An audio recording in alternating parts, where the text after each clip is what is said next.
Namun sebetulnya isu mengenai atau wacana mengenai mengembalikan pilkada atau pemilihan kepala daerah ke DPRD itu sudah berlangsung sejak lama sebenarnya.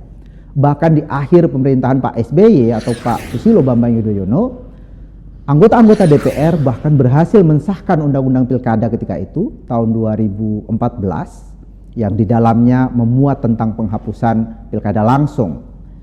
Namun undang-undang itu tidak diterapkan karena Pak SBY yang sebagai presiden ketika itu enggan untuk membubuhkan tanda tangan. Bahkan SBY menyatakan kecewa dengan hasil dan proses dari DPR yang kemudian menghapus pilkada langsung.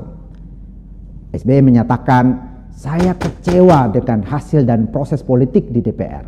Meski saya hormati proses politik itu sebagai seorang Demokrat, tapi sekali lagi saya kecewa dengan proses dan hasil itu. Itu dikatakan SBY di luar negeri ketika itu, ketika mendapatkan laporan tentang proses di DPR. Untuk itu kemudian pada 2 Oktober 2014 SBY mengeluarkan 2 peraturan presiden pengganti undang-undang atau Perpu yang intinya membatalkan undang-undang tentang pemilihan kepala daerah yang menghapus pilkada langsung, dan kemudian juga mengeluarkan Perpu atau Perpu yang kedua tentang mencabut wewenang DPRD untuk memilih kepala daerah.